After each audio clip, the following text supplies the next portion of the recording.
messieurs, bonjour et bienvenue sur Télé Djibouti dans cette nouvelle édition de votre journal de 15 heures.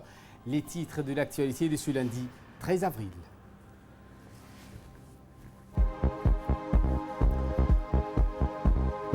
L'heure est grave, le virus progresse avec 83 nouveaux cas confirmés aujourd'hui, lundi 13 avril, par le point de presse.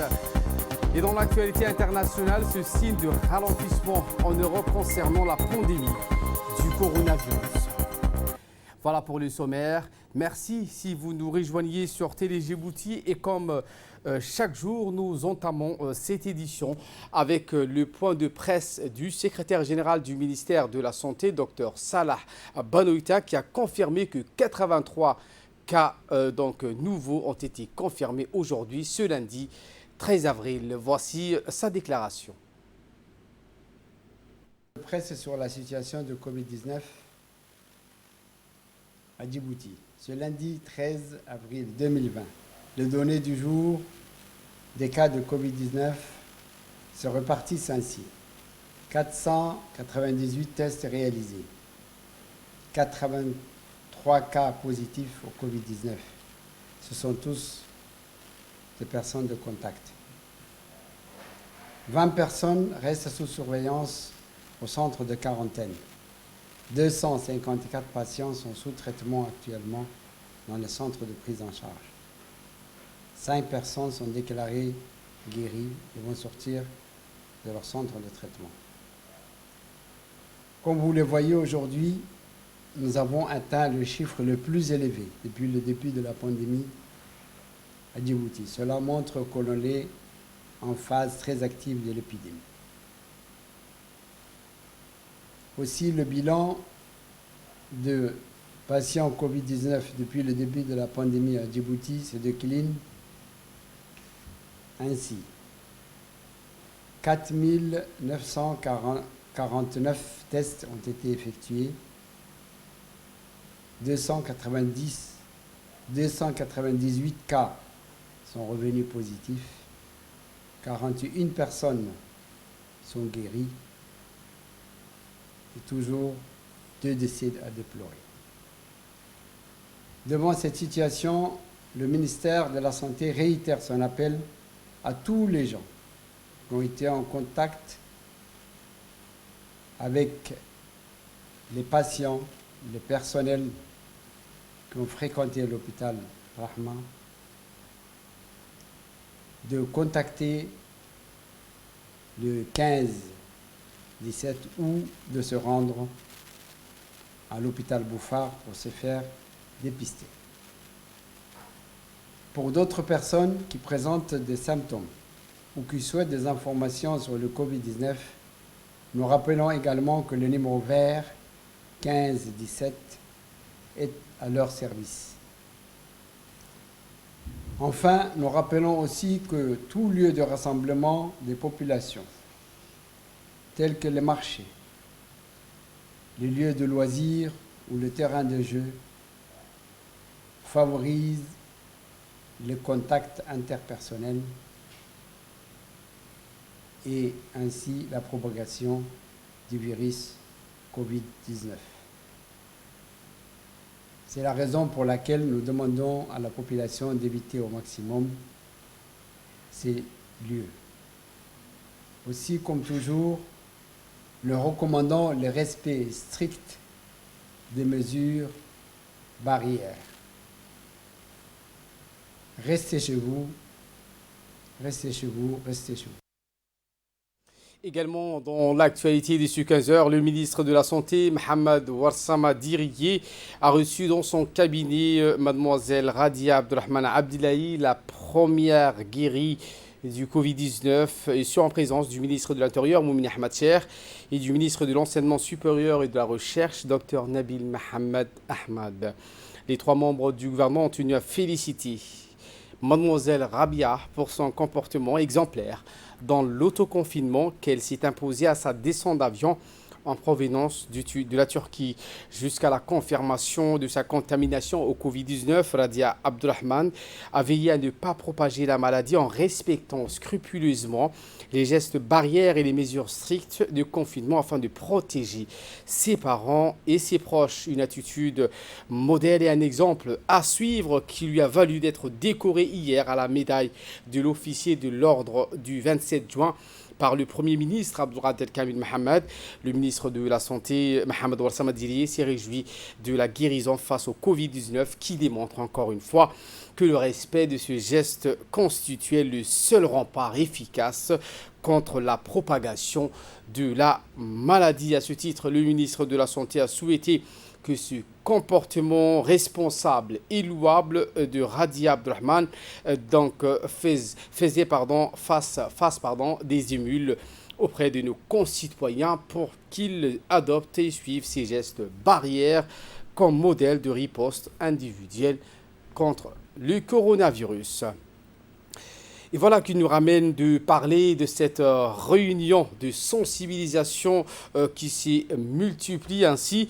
Le secrétaire d'État à la jeunesse et au sport a organisé ce matin une réunion de concertation avec les mouvements associatifs de la jeunesse djiboutienne et ce afin d'encourager la société civile de prendre conscience de leur rôle important dans la lutte contre le Covid-19.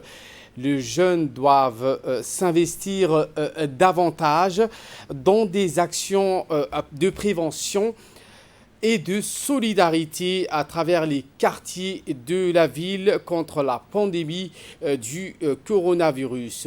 A noter que le secrétaire d'État à la jeunesse et au sport, Hassan Mohamed Kamil, était présent. L'objectif principal de ces rencontres est de renforcer les activités de sensibilisation au sein des quartiers.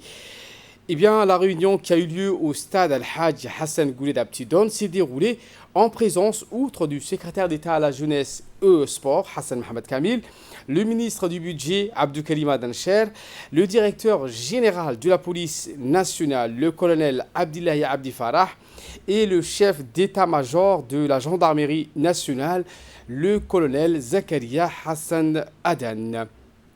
Des nombreuses jeunes issus des associations de la société civile ont échangé avec les autorités en vue de cadrer un programme de sensibilisation, accentuer la lutte contre le coronavirus. Les jeunes issus des mouvements associatifs n'ont pas manqué d'affirmer leur souhait d'entamer une vaste campagne de sensibilisation pour apporter leur contribution.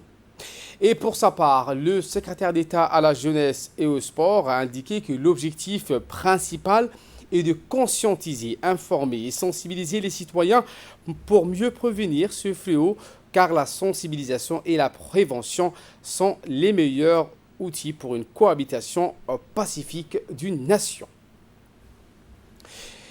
Et en dernier, le ministre du budget, Abdelkarim Adancher, a indiqué aux leaders politiques, sociaux et religieux qui doivent s'impliquer dans la prévention de la maladie par une prise de conscience au niveau individuel et à la vulgarisation des messages d'information, d'éducation et de sensibilisation. Voici ses propos. Être conscient que notre population peut être consciente du risque que ça peut engendrer cette pandémie. Il faut savoir avant toute chose qu'on est un petit pays en termes des populations.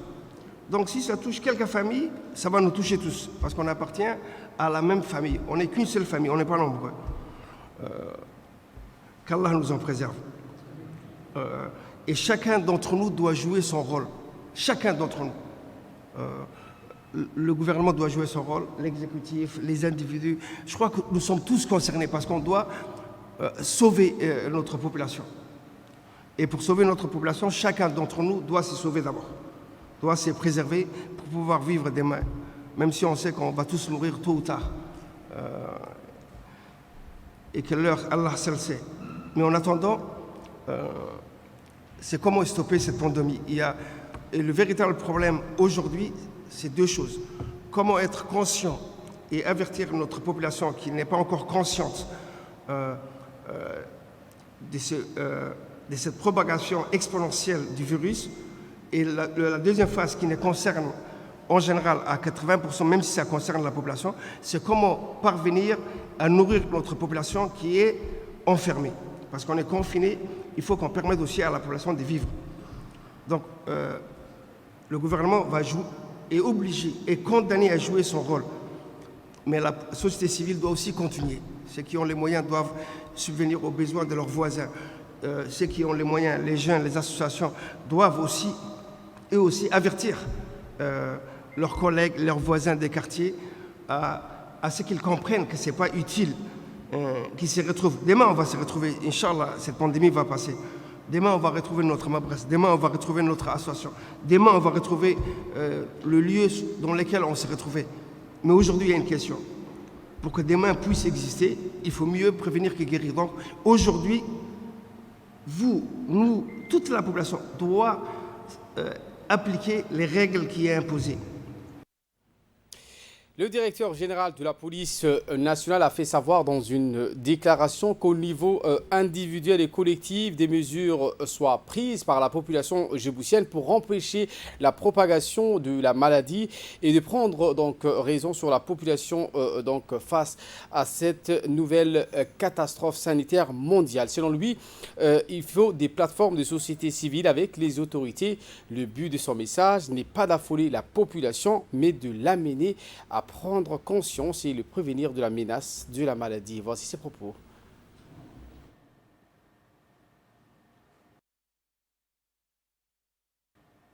Du danger auquel elle s'expose. Pour revenir un peu en arrière, il y a de cela moins d'un mois, notre pays n'avait aucun cas de Covid existant. Parce que chaque jour apporte son lot de contaminés. Et malgré tout cela, quand on circule en ville, on a l'impression qu'il n'y a rien du tout. Je suis bien placé parce que je commande les hommes qui sont sur la voie publique et qui essaient de vous sensibiliser et vous demander à rester dans vos domiciles. Mais malheureusement, dès qu'on tourne le dos, vous ressortez. Autre actualité de ce 15 heures, le ministère du Travail chargé de la réforme de l'administration a diligenté des opérations de sensibilisation conduites par l'inspection générale du travail et des lois sociales pour sensibiliser et contrôler les sociétés qui opèrent en cette période de crise sur le marché du travail, à appliquer les gestes barrières de prévention afin de protéger les travailleurs contre tout risque de contamination. Objectif de ces opérations consiste à appuyer les actions menées par le ministère de la Santé pour vérifier et obliger les sociétés à respecter l'installation des mesures barrières telles que le gel hydroalcoolique aux bornes d'entrée et de sortie, la désinfection des postes de travail. Écoutons à présent l'inspecteur général du travail. C'est aujourd'hui une série de contrôles sur certains opérateurs du marché du travail. Ce contrôle avait pour mission de sensibiliser les partenaires sociaux afin de mieux accompagner durant cette période de confinement les secteurs qui sont dits secteurs stratégiques, qui sont en activité. Au-delà de mesures générales de prévention contre le Covid-19, le ministère du Travail a édicté des mesures spécifiques auxquelles les entreprises doivent effectivement suivre et appliquer à la lettre. Ces mesures accompagnent le décret 63 édicté par le président de la République. Ce sont des mesures qui complètent et qui expliquent au mieux le décret 63. Donc, ces mesures relatent un peu sur le mode d'usage, l'importance de santé et sécurité des travailleurs. Il y a lieu de souligner également que la responsabilité incombe à l'employeur. La responsabilité de santé et sécurité du travailleur incombe conformément au Code du travail, selon son article 121 et 122, à l'employeur. Donc, en cas de défaillance ou manquement de ces dispositions, c'est l'employeur qui est tenu responsable devant la loi.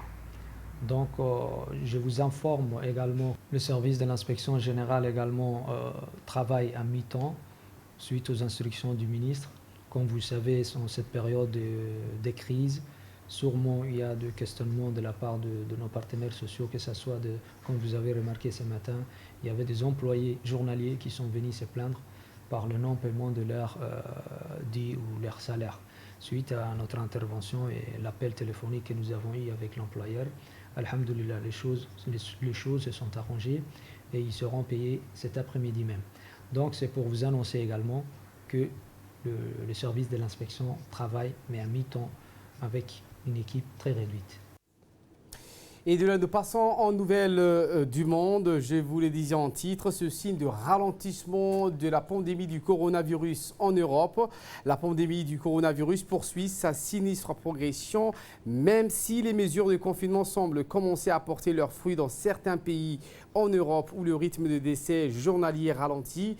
La maladie Covid-19 a déjà tué plus de 112 500 personnes dans le monde depuis son apparition en décembre en Chine, un chiffre qui a doublé en un peu plus d'une semaine avec un total de 71 664 morts pour 758 770 cas selon le dernier de compte du Centre européen de prévention et de contrôle des maladies. Le vieux continent est le plus durement touché par la pandémie, mais le nombre quotidien de morts montre des signes de repli depuis plusieurs jours dans certains pays les plus affectés, notamment en Italie et en France. Face à la crise du Covid-19, accord trouvé sur une baisse historique de la production de pétrole, les pays exportateurs de pétrole ont convenu donc hier soir de la plus grande baisse de production de l'histoire en vue de faire remonter les prix du pétrole en pleine pandémie mondiale du Covid-19. L'OPEP avait repris une visioconférence débutée ce week-end avec le cartel de l'OPEP plus mené par Russie, second producteur mondial. Pour que ces discussions aient lieu, Riyad et Moscou ont dû réengager le dialogue après une guerre de prix enclenchée après la dernière conférence du 6 mars au siège de l'OPEP à Vienne en Autriche. Les deux pays avaient été surpris entre le temps par la rapidité de la propagation du Covid-19 qui a pénalisé la demande ces dernières semaines au moment où l'offre du brut était déjà fortement excédentaire. Voilà pour l'essentiel de ce 15h. Merci à vous de nous avoir suivis et très bon suivi des programmes sur Télé Djibouti.